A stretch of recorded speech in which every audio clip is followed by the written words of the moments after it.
Пайғамбарымыз саллаллаху алейхи вассаламнан келген хадистер бар. Сонда айтады, егер бір адам бір күнә жасаса, иығында екі періште отырады. Оң иығындағысы жақсылығын, сол иығындағысы жамандығын жазады. Сонда оң иығындағысы сол иығындағысына басшы дейді.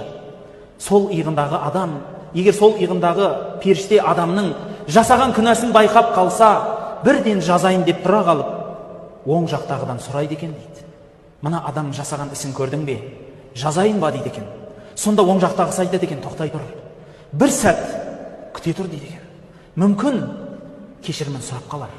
Мүмкін жақсы амал жасап қалар дейді екен. Қараңызшы, Алла тағала сіз бенен бізге күнәміздің жазылмауын қаншалықты жауып тастады. Ассалаумағалейкум, мұсылмандарым.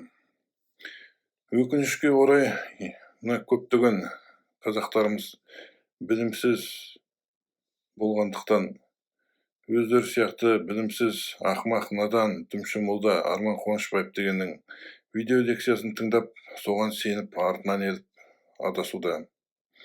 Арманды ақымақ, надан дейтінім, ол өз сөзін Аллахтың сөзіне қосып, Аллахтың атынан сөйлейді. Сондықтан ол ақымақтың ақымағы болып саналады.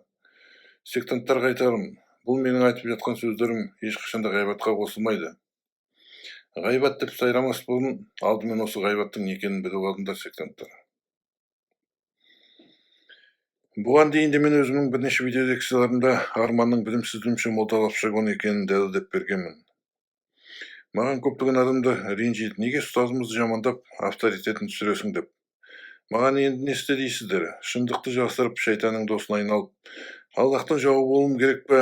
Әлде ашты да болса шындықты ғана айтып, Аллахтан қорыққаным дұрыс па? Мен Аллахтан ғана қорқамын, сондықтан шайтанға дос бола алмаймын.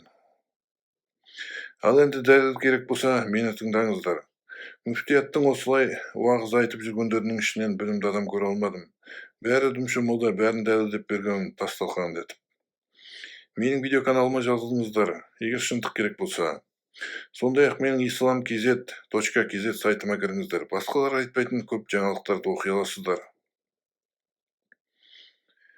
Арман Қуанышбаев Құранды оқыған адамға мүлде ұқсамайды. Өйткені айтып отырған сөзінің бәрі Құранды жоққа шығарып отыр. Сіздер кімге бірінші сенесіздер? Құрандағы Аллахтың сөзіне ме, әлде діннен еш хабар жоқ бейшара сектант Арманға ма? Арман, егер күнә жасасаң, сол жақтағы періштең, күнәні оң жақтағы періштенің айтуымен жазбайды деп шайтанның шығарған өтірік хадистарына сенеді. Жай ғана өзі сеніп қоймай, сіздерді сендіріп, сіздерді шайтанның атынан адастыруда. Ал енді Құранға қарасақ, Құранда Аллах тағала былай дейді: періштерге сендер не істедіңдер, соның бәрін жазыңдар деп бұйырдым дейді. 45-ші сүренің 29-ші аятта. Сондықтан періштер адам не істеді, не айтты, бәрін амал кітабына жазады. Ештеңені жасырып алып қалмайды. Өйткені олар робот сияқты, Аллах тағала қандай бұйрық береді, соны бұлжытпай орындайды. Оны мына аяттан білеміз. Амал кітабы алдарына қойылады. Сіз күнәкарлардың ондағы жазылған нәрселерден қалай қорқатынын көресіз. Олар қандай қайғы бізге, бұл қандай кітап? Мына кітапта жасаған күнәдарымыздың кішкенесінде, үлкенінде тастамай түгендепті дейді. Олар өздері жасаған барлық жақсылық пен жамандықты табады осы кітаптан. Ал сіздің иеңіз ешкімге әділетсіз әрекет етпейді дейді. 18-ші сүренің 49-ші аятында. Сонымен біздің жасаған жақсылықтарымыз бен күнәларымыздың бәрі де амал кітабымызға жазылады. Ешқайсысы жазылмай қалмайды. Арман сияқты шатпыраққан бұлшылына олардың сенбеңіздер. Бұл туралы мына бір аятта айтылады. Шаңының салмағындай жақсылық жасаған адам жасаған жақсылығын көріп сый ақы алады. Ал шаңының салмағындай жамандық жасаған адам оны көреді және ол үшін жазасын алады. 99-ші сүренің 7-8-ші аяты. Сосын қиямет күні жасаған жақсылығымыз бен күнәларымыздың бәрін алдымызға әкеліп береді. Ол туралы Аллах тағала былай дейді: қиямет күні біз әділ таразыны орнатамыз және ешкімге әділетсіз әрекет етпейміз.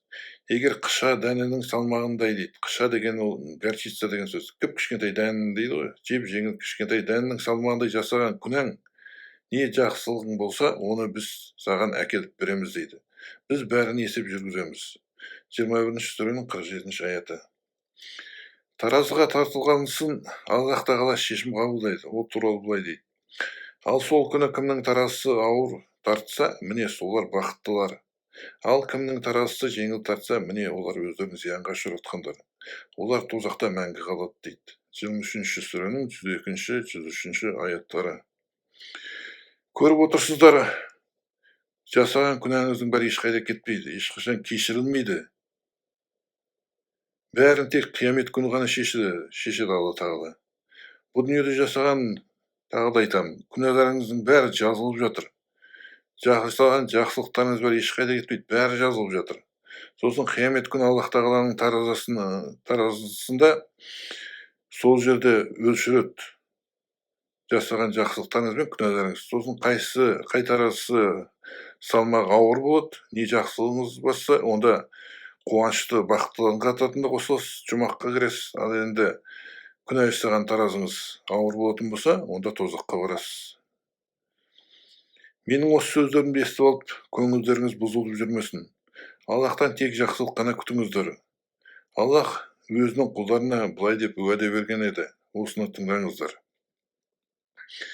Бірақ кім тәуба қылса, сондай-ақ кім иман келтіріп, ізгі іс істесе, міне Алла олардың жамандықтарын жақсылықтарға ауыстырады.